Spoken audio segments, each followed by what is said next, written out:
السلام علیکم. Programme night edition میں ہم آپ کو خوش آمدید کہتے ہیں. ناظرین، نواز شریف کی لندن کے ریسٹورانٹ میں کھانا کھانے کی تصویر وائرل ہونے کے بعد حکومت کی جانب سے شدید رد عمل کا اظہار کیا جا رہا ہے. وزیر اعظم نے کل اس تصویر پر نوٹس لیا. پھر وزیر صحت پنجاب ڈاکٹر یاسمین راشد سے انہوں نے پوچھا کہ باہر تو کھانے کھائے جا رہے ہیں، یہ نواز شریف بیمار ہیں یا تندرست ہیں؟ ڈاکٹر یاسمین راشد نے اس تصویر پر پھر ایکشن لیتے ہوئے نواز شریف کے ذاتی طبی معالج جو ڈاکٹر عدنان ہیں پھر ان سے رابطہ کیا اور 48 گھنٹوں کے اندر نواز شریف کی نئی میڈیکل رپورٹس طلب کی. ڈاکٹر عدنان اس سے پہلے بھی نواز شریف کی میڈیکل رپورٹس پنجاب حکومت کو بھجوا چکے تھے اور ٹویٹ بھی کر چکے تھے، لیکن پنجاب حکومت نے یہ رپورٹس مسترد کر دی اور نئی رپورٹس طلب کر لی. ڈاکٹر یاسمین راشد نے اس حوالے سے آج پریس کانفرنس بھی کی اور یہ کہا کہ کیا مریم نواز ریسٹورنٹ میں جا کر نواز شریف کی تیمارداری کرے گی، کیونکہ تیمارداری تو ان کی ہوتی ہے جو بستر پر ہو. یہ تو سیر سپاٹے کر رہے ہیں. دوسری طرف ذرائع سے ملنے والی اطلاعات کے مطابق حکومت نے مریم نواز کا نام کسی بھی صورت میں ECL سے نہ نکالنے کی کے لیے کمر کس لی اور کہا ہے کہ نام نہیں نکالا جائے گا، اور اسی لیے مریم نواز کا نام چودھری شوگر مل کیس میں بھی اب ECL میں ڈال دیا گیا ہے. نون لیگ کی جانب سے پھر سے کہا جا رہا ہے کہ حکومت نواز شریف کی صحت پر سیاست کر رہی ہے. سوال یہ ہے کہ کیا نواز شریف واقعی بیرون ملک علاج کروا رہے ہیں یا لندن میں کچھ اور کھچڑی پک رہی ہے؟ نواز شریف کی جو تصویر وائرل ہوئی ہے اس میں شہباز شریف، اسحاق ڈار، حسن حسین نواز کو، سلمان شہباز کو دیکھا جا سکتا ہے. کیا یہ واقعی ایک فیملی میٹنگ تھی یا پھر کوئی سیاسی میٹنگ تھی؟ کیونکہ اس وقت ملک کی موجودہ صورتحال میں ایک بار پھر سے لندن پلان کی آوازیں گونجنے لگی ہیں. لیکن اگر ماضی کا تجزیہ کیا جائے تو پاکستان کی سیاست میں مختلف اوقات میں لندن پلانز کو خصوصی ایک اہمیت حاصل رہی ہے. خاص طور پر اپوزیشن رہنماؤں نے حکومت مخالف اتحاد اور مشاورت کے لیے اسی شہر کا انتخاب کیا ہے، پھر چاہے وہ مئی 2006 میں مسلم لیگ نون اور پاکستان پیپلز پارٹی کے درمیان لندن میں ہونے والا چارٹر آف ڈیموکریسی ہو، یا جولائی 2007 میں مسلم لیگ نون کے زیر اہتمام مشرف کی حکومت کے خلاف ہونے والی آل پارٹیز کانفرنس ہو، یا پھر 2014 کے دھرنے کے پیچھے لندن میں چودھری برادران، ڈاکٹر طاہر القادری، عمران خان اور چودھری سرور کے درمیان ہونے والی اہم ملاقاتیں ہوں. اپوزیشن نے ہمیشہ ہی لندن میں بیٹھ کر بڑے بڑے اہم فیصلے کیے ہیں. اب کی بار لندن پلان کتنا کامیاب ہو سکتا ہے، کیا ہو رہا ہے وہاں پر؟ سب سے پہلے میں بات کروں گی بیورو چیف لندن سے غلام حسین اعوان سے. بہت شکریہ غلام حسین اعوان آپ کا. غلام حسین، سب سے پہلے تو یہ بتائیں کہ لندن کے ریسٹورنٹ سے تصویر کا لیک ہونا کیا یہ بتاتا ہے کہ نواز شریف حشاش بشاش ہیں، صحت یاب ہیں، ان کی صحت ٹھیک ہو رہی ہے، اسی لیے اب جو لندن سیاسی سرگرمیوں کا مرکز بن گیا ہے؟ جی دیکھیں، ایک تو ان کی صحت جو ہے وہ پہلے سے کچھ بہتر ہے. جب وہ پاکستان سے آئے تھے تو اس وقت ہم نے دیکھا کہ وہ کسی سے بات بھی نہیں کرتے تھے، نہ بس ہاسپٹل جاتے تھے اور سیدھے گھر آ جاتے تھے. لیکن اب ہم نے دیکھا 2-3 دن سے جب ہاسپٹل سے آتے ہیں تو کچھ لوگوں سے انہوں نے تھوڑی بہت گفتگو کا بھی سلسلہ شروع کر دیا. میڈیا سے بات نہیں کرتے لیکن ہم نے ان سے گفتگو کرتے ہوئے دیکھا ہے، اور یہی وجہ ہے کہ جب ہم نے آج بھی میری تھوڑی دیر پہلے ڈاکٹر عدنان سے ملاقات ہوئی تو ان کا یہ کہنا تھا کہ ڈاکٹرز نے ایڈوائز کیا ہے کہ وہ ہلکی پھلکی چہل قدمی بھی کریں اور تھوڑی سی سوشلائزنگ کریں تاکہ ان کی جو طبیعت ہے اس میں کچھ تھوڑی سی بہتری آ سکے. ہاں جی، اور میں نے جب یہ کہا کہ یہ کیا مسئلہ ہے کہ پلیٹلیٹس جو ہیں وہ اب پھر شروع ہو گئے ہیں، وہ پھر ڈاؤن ہو رہے ہیں، پھر کم ہو رہے ہیں، تو ان کا یہ جواب تھا کہ جو میاں نواز شریف کی جو دل کا علاج یہاں پر ہونا ہے جو ڈاکٹر لارنس نے پہلے کیا تھا، اب وہ اسی وجہ سے صرف تاخیر کا شکار ہے کہ ان کے جو پلیٹلیٹس ہیں جو کہ ایک مقررہ ایک غلام حسین یہ بتائے گا کہ نواز شریف صاحب کا امریکہ جا کے علاج کروانے کا بھی تو ایک پلان تھا، کیا وہ امریکہ نہیں جائیں گے؟ نہیں، میں نے آج جب ڈاکٹر عدنان سے پوچھا تو انہوں نے کہا کہ اس کا خارج امکان نہیں ہے، وہ امریکہ بھی جا سکتے ہیں، لیکن اس سے قبل جو ہے ان کے پلیٹلیٹس جو ہے نا ان کی تھوڑی سی اس قبل وہ ہو جائیں کہ تاکہ وہ ٹریول بھی کر سکیں. اور شہباز شریف پاکستان آنے کا ارادہ رکھتے ہیں فروری میں؟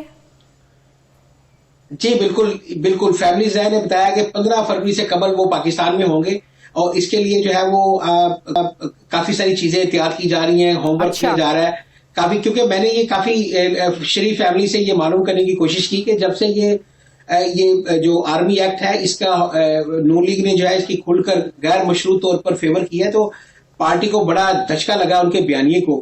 تو اس کا کیا جواب ہے؟ تو ان کا یہ کہنا تھا کہ یہ ایک سیاسی حکمت عملی ہے اور اس کے جو نتائج ہیں وہ کچھ دنوں بعد آئیں گی. وہ کھل کر یہ بات نہیں کر رہے کہ انہوں نے یہ کس لیے کیا ہے، لیکن ان کی باتوں سے ہر چیز سے یہ اندازہ ہو رہا ہے کہ کچھ ہے جس کی جو پردہ داری ہے اور اس کے پیچھے بہت شکریہ. بیورو چیف لندن غلام حسین اوان میرے ساتھ. اب مجھے جوائن کیا ہے وزیر صحت پنجاب ڈاکٹر یاسمین راشد صاحبہ نے.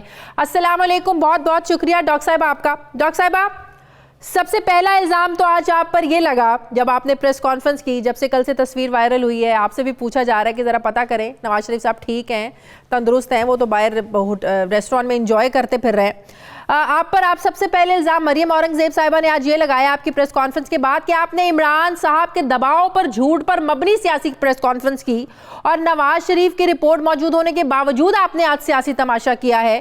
ڈاکٹرز کی تصدیق شدہ رپورٹ عدالت اور پنجاب حکومت کو بھجوائی جا رہی ہے. ایک تو اس کا جواب دیں، لیکن اس سے پہلے یہ مجھے بتائیں کہ ڈاکٹر ہونے کے ناطے جب آپ دیکھیں کہ کوئی مریض اس طرح اچھے طریقے سے بیٹھا ہوا ہے باہر فیملی کے ساتھ ریسٹورینٹ میں کھانا کھا رہا ہے، تو آپ کو لگتا ہے کہ اب ان کی طبیعت ماشاءاللہ ٹھیک ہے، وہ صحت یاب ہو رہے ہیں؟ سب سے پہلے ذرا یہ بتائیں.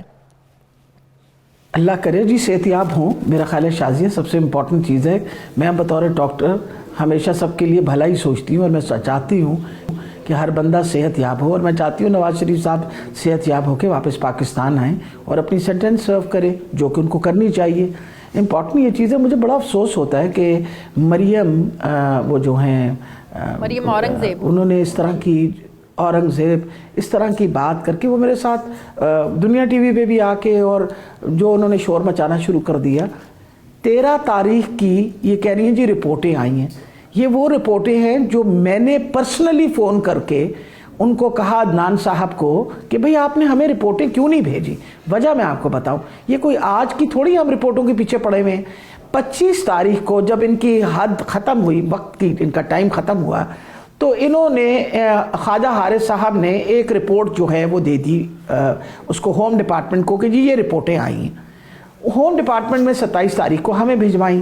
مجھ سے سیکرٹری ہیلتھ صاحب کی ڈسکشن ہوئی. میں نے کہا جی ہم بورڈ کنوین کر لیتے ہیں. 2 تاریخ کو جو بورڈ کنوین ہوا اس ممبرز کمپلیٹ نہیں تھے. میں نے انسسٹ کیا کہ آپ سارے ممبرز جو ہیں اس میں مکمل کریں. 3 تاریخ کو وہ بورڈ کنوین ہوا.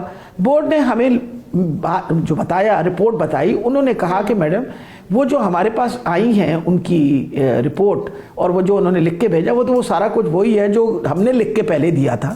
اسی کا انہوں نے کاپی بنا کے بھیج دی. اور ایک انہوں نے جو ہمیں رپورٹ بھیجی ہے وہ یہ کہا ہے کہ ان کی کنڈیشن بہت خراب ہے، ان کو انٹرونشن کی ضرورت ہے. ان کو ہم نے ایڈوائز کیا ہے کہ وہ پیٹ سکین کروائیں اور فلاں کرائیں اور یہ فلاں دن ان کا یہ ہونا ہے. آپ کو بھیجی ان میں کیا تھی؟ وہ آپ نے دیکھی؟ ہم اس پہ کیسے کوئی اوپینین دے سکتے ہیں؟ ان میں کنڈیشن کیا تھی جو بھیجی؟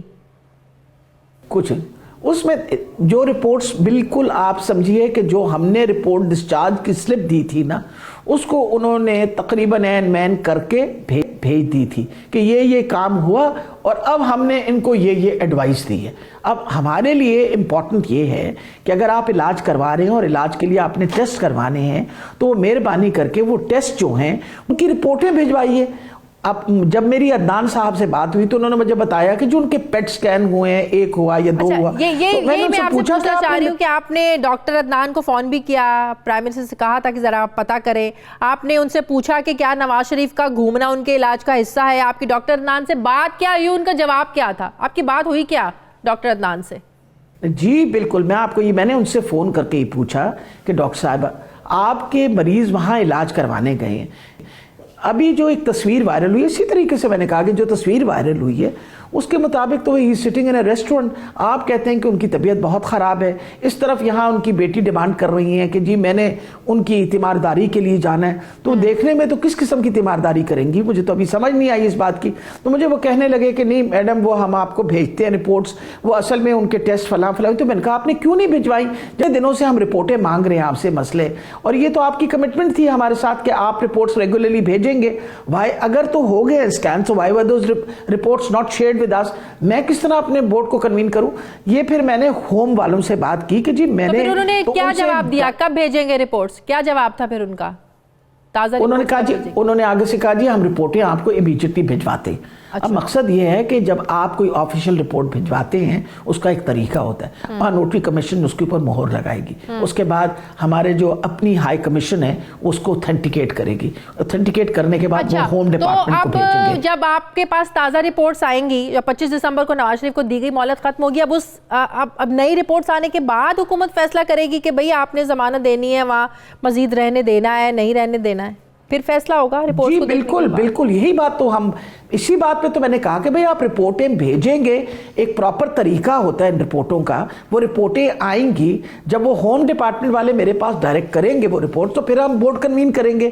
اب بورڈ کنوین ہوگا، اب اس ساری چیزوں کو تو خود انہوں نے ڈیلے کیا۔ اگر یہ سارے ٹیسٹ ہوئے تھے تو آج جب میں نے کہا عدنان کو تو اس کے بعد بھیجنے کی بات ہوئی ہے نا، اس سے پہلے کیوں نہیں بھیجی؟ تو اس لیے میرا خیال ہے یہ جو مریم اورنگزیب کا جی الزام لگانا کہ یہ فلاں ہوا ہے، کوئی پریشر کی بات نہیں ہے۔ میرا فرض بنتا ہے آفٹر آل جب اس طرح کی تصویریں آئیں اور لوگ مجھے گلی گلی روک کے پوچھیں کہ یہ کیا ہے، تو میں کم سے کم میں بھی تو پوچھنے والی بنوں نا کہ آپ نے یہ کیا، اگر تو ان کی طبیعت بالکل ٹھیک ہے تو پھر واپس آ جائیں، اگر طبیعت نہیں ٹھیک تو میں رپورٹیں بھجوائیں۔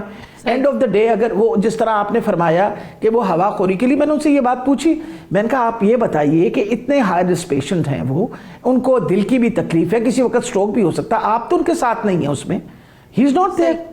تو مطلب میں نے کہا آپ کا ساتھ ہونا بڑا ایک بندہ، اب یہ ساری سچویشن دیکھنے کے بعد ان کو دیکھا ہے کہ وہ ٹھیک ہے جس طرح ریسٹورنٹ میں بیٹھے ہوئے ہیں، اب مریم نواز کو آپ سمجھتے ہیں کہ جانے کی ضرورت ہے نہیں ہے، وہ جانا چاہتی ہیں باہر؟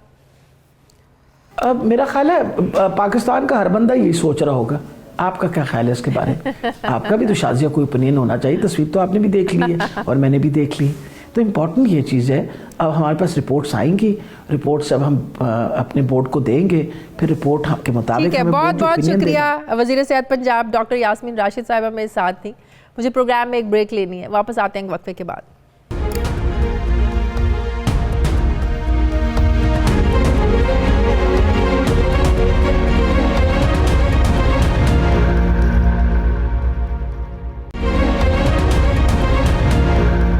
بریک کے بعد ایک بار پھر سے آپ کو خوش آمدید کہتے ہیں۔ مسلم لیگ نون کے رہنما سینیٹر جنرل ریٹائرڈ عبدالقیوم صاحب نے مجھے جوائن کیا ہے لاہور اسٹوڈیوز میں، میرے ساتھ ارشاد احمد عارف صاحب سینئر صحافی، سینئر تجزیہ کار۔ دونوں مہمانوں کو السلام علیکم۔ جنرل صاحب میں آپ سے شروع کرتی ہوں، بہت شکریہ آپ نے وقت دیا۔ جنرل صاحب یہ لندن میں ہو کیا رہا ہے؟ نواز شریف صاحب کی تصویریں کچھ کہتی ہیں، ڈاکٹرز کچھ کہتے ہیں، پہلی رپورٹس کچھ بتاتی ہیں، اب سوالات اٹھ رہے ہیں، باتیں ہو رہی ہیں کہ وہ لندن تو اب ایک صرف سیاسی سرگرمیوں کا ایک مرکز بنا ہوا ہے۔ تاریخ میں بھی دیکھیں تو لندن ایک ایسا شہر ہے جہاں بڑے بڑے فیصلے ہوئے ہیں پاکستان کی سیاست کو لے کر، تو ذرا کچھ بتا سکتے ہیں کہ اس وقت کیا واقعی لندن میں صرف سیاسی سرگرمیاں ہو رہی ہیں؟ کیونکہ حشاش بشاش تصویریں دیکھتے ہوئے نواز شریف صاحب کے لگتا ہے کہ شاید وہ ماشاءاللہ صحیح ہو رہے ہیں، ٹھیک ہو رہے ہیں۔ جی شازیہ بہت مہربانی، بڑا تھینک یو ویری مچ، آپ نے ایک کوشچن کیا۔ میں یہ کہتا ہوں کہ اس وقت جب کہ ہماری پریارٹیز ملکی حالات اور خطے کے حالات ہونے چاہیے، اور مہنگائی اور باقی جو عام لوگوں کی جو چیخیں نکلی ہوئی ہیں اس کی طرف ہو، ہم صرف اس پہ پیچھے پڑ گئے ہیں کہ نواز شریف صاحب صحت مند ہیں یا واقعی بیمار ہیں۔ آئی تھنک یہ اتنا بگ ایشو نہیں ہے، آپ سارے چینلز پہ دیکھ لیں تقریباً یہی چیز لگی ہوئی ہے۔ دیکھیں میں آج دن کو بھی پارلیمنٹ کے باہر صحافی میرے سے بات کر رہے تھے تو میں ان کو یہ کہہ رہا تھا کہ ایک بندہ ہوتا ہے بیڈ ریڈن، جس کو ٹائیفائیڈ ہو گیا ہے یا استھما ہے یا اس کی ٹانگ کسی کی بیچارے کی ٹوٹی ہوئی ہے تو وہ ہم کہتے ہیں جی لاغر ہے، وہ نہیں چلتا۔ باقی لوگ ہوتے ہیں آپ واکنگ پیشنٹ ہوتے ہیں، بیڈ ریڈن نہیں ہوتے۔ آپ دیکھیں کہ لوگوں کو میں نے پہلے بھی کہا ہے کہ بلڈ کینسر کے لوگ بھی کئی دفعہ آفیسز کے اندر جا کے اپنا کام کر رہے ہوتے ہیں، آپ کے پراسٹیٹ کے ایشو ہیں، کڈنیز کے ایشوز ہوتے ہیں۔ تو خدا کے لیے ہم اس کو سیاست کے اندر اس طرح تبدیل نہ کریں کہ اگر آپ نواز شریف صاحب کو ان کے بیٹے یا بھائی یا ریلیٹیوز باہر نکال کے لے جاتے ہیں کہ آئیں آپ اندر نہ بیٹھیں، آپ کو باہر لے جاتے ہیں، کھانا کھاتے ہیں یا کسی پارک میں آ جائیں آپ کو بٹھاتے ہیں یا آپ کو کوئی میوزک سناتے ہیں یا آپ کو کوئی انٹرٹینمنٹ کرتے ہیں، تو یہ ایک مریض کی تیمارداری بھی ہوتی ہے اور علاج بھی ہوتا ہے. لیکن جنرل صاحب جن حالات میں جس سینیریو میں وہ گئے تھے تو یہ سوالات تو اٹھیں گے نا کہ جس طریقے سے اجازت مانگی جا رہی تھی کہ باہر نہ گئے تو کچھ ہو جائے گا، ذمہ داری تحریک انصاف کی حکومت پر ہوگی، تو ان حالات کو دیکھیں تو سوالات اٹھتے ہیں نا کہ وہ ٹھیک ہے وہاں پر ہو کیا رہا ہے، سیاسی سرگرمیاں چل رہی ہیں. دیکھیں بی بی آپ کا بہت اچھا کوشچن ہے. یہاں سے جب وہ گئے ہیں تو انہوں نے نواز شریف صاحب کی اپنی بات پہ تو یقین نہیں کیا. وہ تو ڈاکٹروں کے ایک بورڈ بیٹھا ہے جس میں آپ کی ہماری جو منسٹر ہیں ہیلتھ کی، انہوں نے بھی اپنے طور پہ، آج بھی میں ان کو سن رہا تھا کہ وہ کہہ رہی تھی کہ ڈائبیٹک تو وہ ہیں، وہ تو ان کنٹرولڈ ہے اور ان کو پلیٹلیٹس کا بھی مسئلہ تھا، اس کو ہم ڈائگنوز بھی تو نہیں کر سکتے. تو دیکھیں آپ کو ایک ڈینجر ہوتا ہے نا، آپ کے ہارٹ کو اگر کوئی انجائنے کا تھوڑا گلا پرابلم ہے تو آپ چلتے پھرتے ہیں، آپ نے سٹینٹس ڈالے ہوئے ہیں اور آپ کا کوئی پرابلم، تو آپ کو اگر ڈاکٹر کہتا ہے کہ آپ کی ایک وین 99% بند ہے، ٹچ اٹ گو ہے، yet you are walking around and then you can go. تو اس لیے آئی تھنک ان حالات میں، اور یہ سچی بات ہے کہ آج بھی وہ ڈائگنوز ابھی تک نہیں ہوا کہ پلیٹلیٹس کی کس کے ساتھ ریلیشن شپ ہے، اور اس پہ کنٹرول ہوگا تو وہ آ جائیں گے. دیکھیں نواز شریف ایک آرڈینری پاکستانی نہیں ہے، ایک لیڈر، وہ ایک بہت سی پذیرائی ہے ان کے پیچھے، ان کا بہت سے سٹیکس ہیں پاکستان کے اندر، وہاں بہت سے ان کی سب سے بڑی پارٹی ہے، تو وہ کیوں باہر بیٹھ جائیں گے؟ I tell you honestly Shazia, ہمارے اور بڑے مسائل ہیں ملک کے اندر. یہ بات بڑی آپ لوگوں کے نزدیک یہ چیز اہم ہے، اور کیا یہ الارمنگ ہے حکومت کے لیے جس طریقے سے حکومت کے اتحادی جو ہیں وہ ناراض ہو رہے ہیں، ایم کیو ایم ناراض ہو رہی ہے، جی ڈی اے کے اپنے تحفظات ہیں، کاف لیگ کے آپ کو پتہ ہے کہ کیا تحفظات ہیں، کس کی وزارت چاہیے ان لوگوں کو، تو آپ کو لگتا ہے کہ یہ بھی ایک بہت بڑا اہم ایشو ہے اور آپ لوگوں یقیناً اپوزیشن اس سے فائدہ نہیں اٹھائے گی؟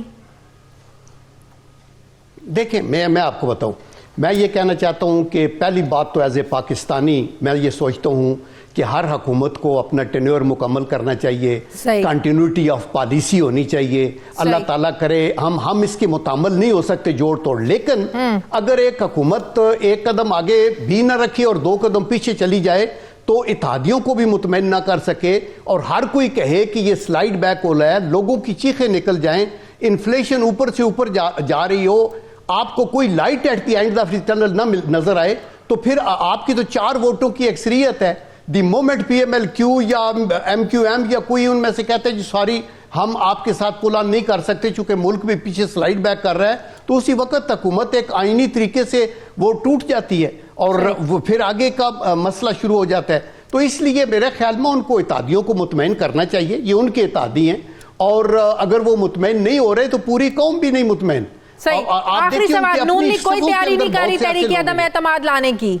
لندن میں ایسا کوئی پلان نہیں ہو رہا؟ دیکھیں جب اگر کوئی موقع ایسا آیا جب یہ سمجھا گیا کہ تحریک عدم اعتماد لائی جا سکتی ہے تو یہ قانونی اور آئینی راستہ ہے، وہ کیا جائے گا. ابھی تو دیکھیں جو لندن میں ہے ان کا ٹوٹل فوکس ان کی ہیلتھ پہ ہے.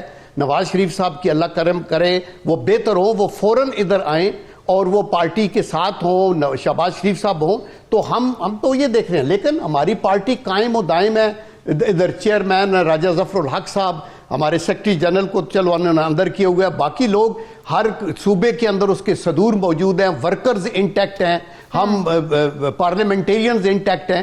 تو یہ ایک اچھی بات ہے کہ آپ ڈراپ آف دی ہیٹ کے اوپر لائلٹیز نہ بدلیں، تو انشاءاللہ اٹ ول بی گڈ. میں کہتا ہوں کنٹری کے لیے حکومت کو چاہیے کہ اپنی کارکردگی کو بہتر کرے، یہی بیسٹ ریسیپی ہے اور اتحادیوں کو رام کرے، ان کے تحفظات کو دور کرے. بہت بہت شکریہ جنرل ریٹائرڈ سینیٹر عبدالقیوم صاحب میرے ساتھ ہیں. بہت شکریہ. آپ کا ارشاد صاحب بھی میرے ساتھ ہیں. بہت شکریہ ارشاد صاحب آپ کا. ارشاد صاحب، آپ کو تصویریں دیکھ کر جب کل لیک ہوئی آپ کے ذہن میں کیا آیا؟ آپ نے کہا کہ اچھی بات ہے نواز شریف صاحب صحت یاب ہو گئے ہیں، یا آپ کی سوچ دوسری طرف گئی کہ کیا واقعی اب لندن ایک بار پھر سے سیاسی سرگرمیوں کا مرکز بنتا جا رہا ہے؟ تاریخ اپنی دیکھیں نا کہ بڑے بڑے اہم فیصلے ہمارے اس شہر میں ہوئے ہیں، تو آپ کو کیا لگتا ہے کہ وہاں پر کچھ بڑے پلان کی تیاری ہو رہی ہے؟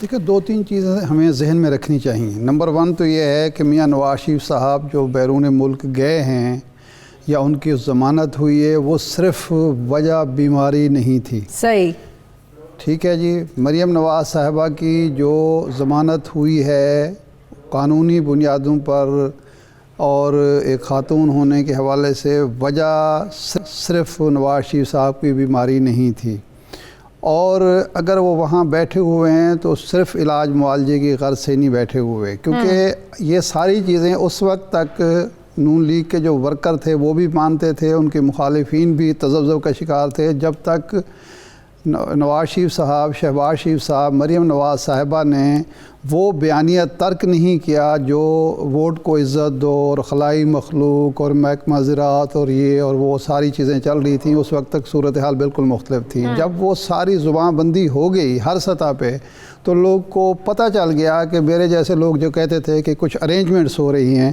اور ارینجمنٹس کے تحت یہ ملک سے باہر چلے جائیں گے، تو اس کے بعد سب کو نظر آ گیا کہ یہ ارینجمنٹس ہیں اور وہ ظاہر بات ہے ایک سیاسی بنیادوں پر ہیں، کوئی قانونی بنیادوں پر نہیں ہیں، طبی بنیادوں پر نہیں ہیں۔ مجھے سمجھ نہیں آ رہی کہ حکومت جس کو ساری چیزوں کا علم ہے، کیا صرف وہ عوام کو ان کے خلاف پروپیگنڈے کے طور پر، پروپیگنڈا ٹول کے طور پر ان خبروں کو استعمال کر رہی ہے، یا واقعی وہ سمجھتی ہے کہ شاید نواز شریف صاحب جو ہیں وہ بیمار تھے اور اب جا کے ٹھیک ہو گئے اور پھر ان کو واپس آ جانا چاہیے؟ میرا خیال ہے کہ ایسی بات نہیں ہے۔ آپ کو لگتا ہے کہ حکومت کو علم ہے؟ حکومت کو بھی علم ہے کہ وہ کیوں باہر گئے ہیں اور وہاں کیا ہو رہا ہے۔ اچھا، اب آگے مسئلہ آتا ہے جو آپ کا سوال تھا کہ جی سیاسی سرگرمیاں، ظاہر بات ہے اگر کسی شخص کو یہ خیال تھا کہ میاں نواز شریف صاحب وہاں جا کے چپ کر کے بیٹھ جائیں گے، کوئی سیاسی سرگرمی نہیں کریں گے، دیکھیں جب وہ سعودی عرب کی ضمانت پر اور سعودی عرب کے جو ولی عہد تھے اس کی ضمانت پر ملک سے باہر گئے تھے تو بعض وہاں بھی نہیں آئے تھے،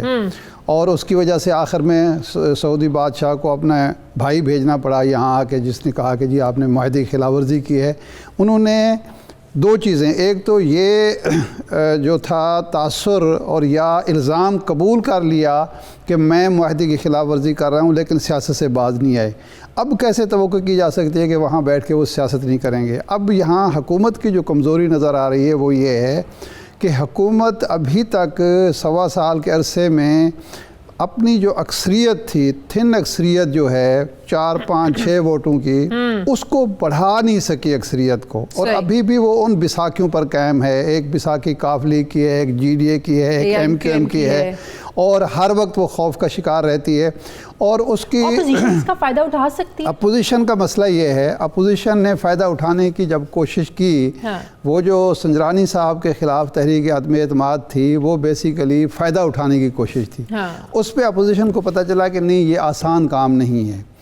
اب اپوزیشن کا ایک اور مسئلہ بھی بن گیا ہے، یہ اپوزیشن جو کہتی ہے کہ جی یہ اسمبلی الیکٹڈ نہیں سلیکٹڈ اسمبلی ہے، یہ حکومت الیکٹڈ نہیں سلیکٹڈ حکومت ہے، میاں جناب عمران خان وزیر اعظم الیکٹڈ نہیں سلیکٹڈ ہیں، اب وہ بھی عوام کی طرف رجوع نہیں کر رہی، ارکان اسمبلی کو اکٹھا نہیں کر رہی۔ عدم اعتماد کی تحریک اگر وہ لانا چاہتی ہے تو اس لیے نہیں کہ ووٹوں کی بنیاد پر وہ جیت سکتی ہے، وہ بھی اسی اتار کے لونڈے سے دوا لینا چاہتی ہے جس پر وہ الزام لگاتی ہے کہ اس نے عمران خان کو کامیاب کرایا ہے، عمران خان کو اکثریت دلائی۔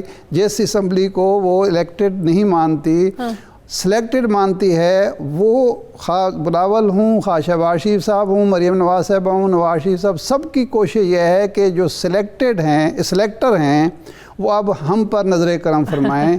اور یہ اصل میں ہماری سیاست کا وہ تضاد ہے جس کی وجہ سے یہاں سیاستدانوں کی عزت خراب ہوئی ہے، سیاستدانوں کی ساکھ ختم ہو گئی ہے، اور سیاستدانوں کے بارے میں جب وہ یہ کہتے ہیں کہ جی ہم ووٹ کو عزت دلانا چاہتے ہیں، ہم ملک میں خالص، تو اس بات کی کوئی ویلیو نہیں رہتی ہے، تو وہ ویلیو کوئی نہیں رہتی۔ لوگ کہتے ہیں جی آپ مجھے یہ بتائیں کہ جو اتحادی جو اب آنکھیں دکھا رہے ہیں، یہ تو کل زرتاج صاحبہ کہہ رہی تھی کہ ہم تو اپنے اتحادیوں کو سر آنکھوں پر بٹھا کے رکھتے ہیں، تو میں نے کہا آپ بٹھا کے رکھیں، وہ آپ کو آنکھیں دکھا رہے ہیں۔ کوئی خطرہ ہے جو اتحادی آج کل اپنے تحفظات اور ایک کے بعد ایک مطالبہ سامنے آ رہا ہے جماعتوں کا؟ دیکھیں جہاں تک ہے ایم کیو ایم کا معاملہ، وہ تو عادی ہیں بلیک میل کرنے کے، ایک مصدقہ خبر نہیں ہے، ایک اطلاع یہ ہے کہ یہ ساری جو باسی کڑی میں ابال آیا ہے اس کی وجہ یہ ہے کہ کچھ کیسز ہیں میئر وسیم اختر کے خلاف، اور وہ شاید نیب کے راڈار پر ہیں، تو حکومت کو بلیک میل کیا جا رہا ہے۔ یہ مصدقہ خبر نہیں ہے، لیکن یہ کہ ادھر نہیں آنی چاہیے، ہم پہلے سے الرٹ ہیں اور یہ نہیں ہونے دیں گے۔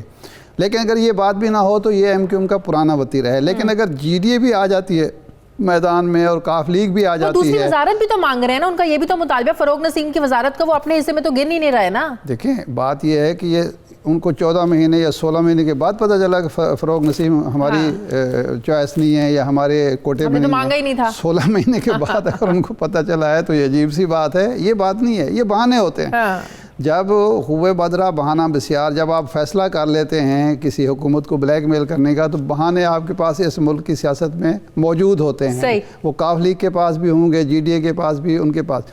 بنیادی سوال یہ ہے کہ کیا ریاست کے ادارے جو اس ملک میں احتساب چاہتے تھے, جو اس ملک میں استحکام چاہتے ہیں, جو اس ملک میں جمہوری اداروں کو چلانا چاہتے ہیں, انہوں نے کوئی یہ ارادہ کر لیا ہے کہ پھر ملک کو عدم استحکام کی جانب لے جایا جائے؟ ترمیمی آرڈیننس سے پتہ چل جانا چاہیے. نہیں, اگر یہ نہیں, اس کی جو توجیہ کی جا رہی ہے وہ یہ ہے کہ جی ملک کو, ملک کی معیشت کو, ملک کے اداروں کو چلنا چاہیے استحکام کی طرف, عدم استحکام کی طرف نہیں جانا چاہیے. معاشی عدم استحکام نہ ہو, سیاسی عدم استحکام نہ ہو, جمہوری عدم استحکام نہ ہو. لیکن اگر یہ ساری چیزیں اب پیچھے دھکیل دی گئی ہیں, عدم استحکام کی طرف جانا ہے تو پھر عدم اعتماد بھی آ سکتی ہے, ان ہاؤس تبدیلی بھی آ سکتی ہے اور نئے الیکشن بھی ہو سکتے ہیں. -1 بھی چل سکتا ہے, -1 فارمولا بھی چل سکتا ہے. بہت بہت شکریہ ارشاد عارف صاحب میرے ساتھ تھے. ناظرین مجھے پروگرام میں ایک بریک لینی ہے, واپس آتے ہیں ایک وقفے کے بعد.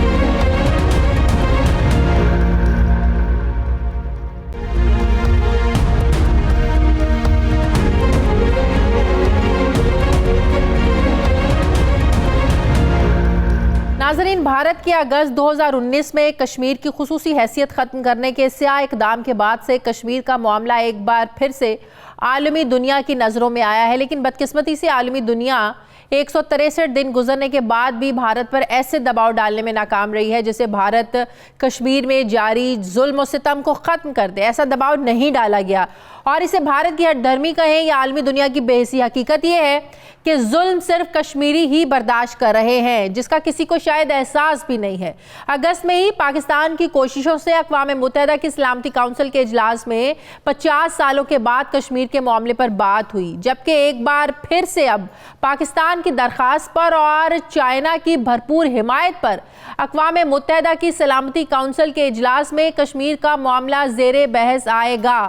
سلامتی کونسل کا اجلاس کل نیو یارک کے وقت کے مطابق دن 12 بجے ہونے جا رہا ہے اور اجلاس میں اقوام متحدہ کا فوجی مبصرین گروپ LOC کی جو صورتحال ہے اس پر بھی بریفنگ دی جائے گی اور اس اجلاس میں وزیر خارجہ شاہ محمود قریشی بھی شریک ہوں گے. اس ساری صورتحال پر میں بات کروں گی. مجھے جوائن کیا ہے دفاعی تجزیہ کار جنرل ریٹائرڈ نعیم خالد لودھی صاحب نے. السلام علیکم, بہت شکریہ جنرل صاحب آپ کا. جنرل صاحب, جیسا کہ میں نے کہا کہ اگست کے بعد اب دوسری بار مقبوضہ کشمیر کے مسئلے پر سلامتی کونسل کے اجلاس میں بات ہونے جا رہی ہے. صرف اتنا ہی کافی ہوتا ہے کہ اتنے بڑے فورم پر کشمیر کے مسئلے پر بات ہو رہی ہے, دنیا بات کر رہی ہے, لیکن ایٹ دی اینڈ ریزلٹ کوئی نہیں نکلتا ہے. اگست کے بعد بھی اگست میں بھی جب یہ سلامتی کونسل میں بات ہوئی تھی, مانتا ہر کوئی ہے, سب کو اس بات کا ادراک بھی ہے کہ بھارت کیا ظلم کر رہا ہے وہاں پر, بھارت کس طرح LOC کی خلاف ورزیاں کر رہا ہے, لیکن اس کے باوجود بھی بھارت پر دباؤ ڈالنے میں عالمی دنیا ناکام کیوں ہے؟ کل کے اجلاس سے کوئی پھر توقع رکھنی چاہیے یا نہیں؟ جی, میرا خیال ہے کہ توقع تو ضرور رکھنی چاہیے اور مجھے لگتا ہے کہ اس دفعہ تھوڑا سا یہ مختلف بھی ہوگا. اس کی وجہ یہ ہے کہ ابھی ایک تو چھٹا مہینہ جا رہا ہے جو انہوں نے وہاں کلیمپ ڈاؤن کیا ہوا ہے, ٹھیک ہے تھوڑا بہت ریلیکس کیا ہے. اس کے بعد جو وہ مبصرین لے کر گئے تھے, جو مختلف ملکوں کے نمائندے لے کر گئے تھے, وہ بھی اتنا ان کا کامیاب نہیں ہوا کیونکہ یورپین یونین کے زیادہ تر ملکوں نے اس کا بائیک آؤٹ کیا تھا. اس دفعہ یہ بھی ہے کہ جو اقوام متحدہ کے مبصرین ہیں یہ کشمیر کے بارڈر کے اوپر, وہ انہوں نے بھی اپنی رپورٹ پیش کرنی ہے. تو صاف ظاہر ہے, آپ کو پتہ ہے کہ پچھلے مہینوں میں وہاں کیا ہوتا رہا ہے, آخر ان کے پاس کوئی ڈاکومنٹیشن ہوگی. اور اس کے علاوہ جو سٹیزن ایکٹ کا امپیکٹ ہے بھارت کے امپریشن کا, وہ بھی اب کام کرے گا. تو یہ سارے عوامل ایک طرف ہیں. اور دوسرا, چائنا نے جس طریقے سے ابھی مل کر اس کا کیا ہے ڈیمانڈ, کیونکہ چائنا خود بھی افیکٹڈ ہے, اس کا امپیکٹ بھی ہونا چاہیے. تو لگتا یہ ہے کہ پچھلی دفعہ تو آپ کو پتہ ہے کہ کوئی اسٹیٹمنٹ نہیں ایشو ہوئی تھی نیشنل سیکورٹی کونسل کی طرف سے, اور صرف انہوں نے ایک اخباری پریس کانفرنس ٹائپ کی تھی. اس دفعہ شاید ایک اسٹیٹمنٹ ایشو ہو جائے اگر, لیکن اس میں ایک وہاں ہے کہ شاید امریکہ, رشیا یہ دو جو ملک ہیں ان میں سے کوئی ایک شاید اس کو ویٹو نہ کر دے، کیونکہ امریکہ کا جو اسٹریٹجک پارٹنر ہے اس میں کوئی شک نہیں، وہ اس وقت بھی بھارت ہے. تو اس کے پیش نظر مجھے لگتا ہے کہ شاید باقی ملکوں کی حمایت تو مل جائے، یورپین یونین مطلب یورپ کے جو ملک ہیں ان کی بھی مل جائے، لیکن شاید امریکہ اس کو ویٹو کرے گا یا سکٹل کرے گا، کیونکہ سکٹل کرنے کے اور بھی بہت طریقے ہیں، وہ ٹیبل ہی نہ ہونے دے، اس پر بحث ہی نہ ہونے دے، اور پھر جیسے پہلے کی کوئی بات ہے. لیکن ایک بات میں ضرور کہنا چاہوں گا کہ دیکھیے اس میں کوئی شک نہیں ہے کہ دنیا اویئر ہو گئی ہے جو کشمیر کے ایشو سے، اور اب جب بھی آپ دیکھیں گے کہ یہ ہوگا، یہ دوبارہ زور پکڑے گا جو تحریک آزادی کی، اس کو یہ کبھی بھی ٹیررزم کے ساتھ آتا ہے وہ صرف ایک سٹیٹمنٹ کی صورت میں آ سکتا ہے، جو پہلے ایک بیان بھی نہیں آیا تھا. اسٹیٹمنٹ پلس ہو سکتا ہے ہو، ہاں جی، کیونکہ یہ تو کوئی ڈپلومیٹ ہی بتا سکے گا کہ جو پراپر ان کی ہے سیکیورٹی کونسل کی ریزولوشن جو ہوتی ہے اس میں اور باقی چیزوں میں فرق کیا ہے. تو اگر تو ریزولوشن آ جاتی ہے وہ تو پھر بہت بڑی کامیابی ہوگی چائنا اور پاکستان کی، لیکن اگر اس سے نیچے کوئی چیز آتی ہے تو پھر بھی میں سمجھتا ہوں کہ صرف سیکیورٹی کونسل میں کسی چیز کا ڈسکس ہونا اور اس کا ریکارڈ پہ آ جانا کہ فلانی تاریخ کو یہ بات ڈسکس ہوئی، وہ ضرور اس کو ریوائیو کرے گی. اور پاکستان کو چاہیے اپنی کوششیں جاری رکھے، لیکن یہ بات پکی ہے کہ جو رویہ ہے مودی کا وہ چینج دو ہی چیزیں کریں گی، یا یہ تحریک جب دوبارہ زور پکڑے گی آزادی کی، جو یہ معاملات ذرا ڈھیلے ہوں گے، اور پاکستان جس طریقے سے کھڑا ہوگا، میرا نہیں خیال کہ ملک اتنا دباؤ ڈالیں گے انڈیا کے اوپر کہ وہ کوئی چینج لے کر آئے. آخری سوال، ابھی آپ نے ایران اور تناؤ کی بات کی، یہ کوئی خطے میں ان کا تناؤ کو نئی بات نہیں ہے. ہم تاریخ اگر پڑھیں یا تاریخ جو بتاتی ہے کہ امریکی صدور کو جب بھی انٹرنلی مسائل کا سامنا ہوا یا امپیچمنٹ جیسی تحریک کا ان کو سامنا ہوا تو وہ ایک کمزور ریاست کو سامنے رکھ کر اور دہشت گردی کے الزامات لگا کر کارروائی کرتا ہے امریکہ. یہ امریکہ کی یہ ہسٹری بتاتی ہے. تو ایسی سچویشن میں جس طرح آپ کہہ رہے ہیں کہ امریکہ کو یہ بات شاید پسند نہیں آئی کہ ہم نے نیوٹرل رہنے کی بات کی، تو شاہ محمود قریشی صاحب کا جو دورہ سعودی عرب تھا، ایران کا تھا، اب امریکہ وہ جا رہے ہیں، تو ایسے پھر ماحول میں آپ کو لگتا نہیں کہ جو امریکہ کے ریزرویشن تھی، تحفظات تھے یا ہمارے سے ناراضگی، وہ کچھ اوور کم کرے گا شاہ محمود قریشی صاحب کا جانا؟ ہاں جی، اصل میں ایک تو یہ بات ہے جو میں سمجھتا ہوں کہ امریکہ نے اپنے اہداف حاصل کر لیے ہیں، اور وہ دو بڑے اہداف اس نے حاصل کر لیے. ایک تو جیک اپ ہو گئی ہیں آئل کی پرائسز، اور چونکہ وہ فریکنگ کے ذریعے تیل نکالتا ہے شیل آئل، اس کو یہ سوٹ کرتا ہے کہ 55 اور 60 کے درمیان ہو ڈالرز پر بیرل، تو وہ ہو گیا ہے. اور دوسری بات یہ ہے کہ اس نے مزید فوج بھیج کر اس کا جو نا پورا خرچہ ڈال دیا ہے، بغیر انویٹیشن کے فوج بھیجی ہے، اور اس کے اوپر خرچہ بھی ڈال دیا ہے اور ان کے اوپر احسان بھی کر دیا ہے. تو اس نے تو اپنے اہداف حاصل کر لیے. باقی میں یہ سمجھتا ہوں کہ اس وقت دنیا میں پاکستان اور قطر، ان دو ملکوں کے علاوہ کوئی تیسرا ملک نہیں، آپ مجھے نام بتا دیں جو امریکہ اور ایران کے درمیان کوئی برج کا کام کر سکتا ہو. تو پاکستان کی جو خوش قسمتی ہے، چاہے لوکیشن آپ سمجھیں چاہے ریلیشن شپ سمجھیں، میرا خیال ہے کہ یہ ایک لیوریج ہے پاکستان کے پاس. اگر وہ امریکہ واقعی چاہتا ہے کوئی بات چیت کرنا ایران سے، تو we can become a conduit and a bridge. ٹھیک، بہت بہت شکریہ. جنرل ریٹائرڈ نعیم قادر لودھی صاحب میرے ساتھ تھے. ناظرین، مجھے پروگرام میں ایک بریک لینی ہے، واپس آتے ہیں وقفے کے بعد.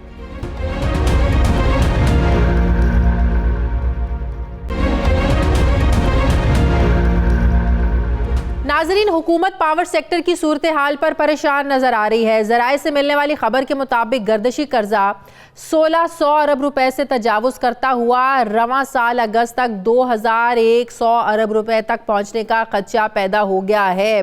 پاور سیکٹر میں کمزور معاہدوں اور بے پناہ مالی مراد کی وجہ سے صرف 2 سالوں کے انتہائی قلیل عرصے میں پاور پلانٹس کے مالکان کو کیپیسٹی پیمنٹس کی مد میں ادائیگیوں کا حجم 270 ارب روپے سے بڑھ کر 960 ارب روپے سے تجاوز کر چکا ہے. اسی لیے وزیر اعظم نے قومی خزانے پر بڑھتے ہوئے ناقابل برداشت بوجھ کے باعث تحقیقات کا فیصلہ کیا تھا، اور ان تحقیقات کے لیے وزیر اعظم کی قائم کردہ 9 رکنی اعلیٰ سطحی تحقیقاتی کمیٹی نے آئی پی پیز اور پاور سیکٹر سے متعلق ابتدائی رپورٹ وزیر اعظم آفس کو بھیج دی ہے. ابتدائی تحقیقات میں انکشاف جو ہوا ہے وہ یہ ہوا ہے کہ بعض آئی پی پیز کے خلاف معاہدہ بھاری منافع کما کر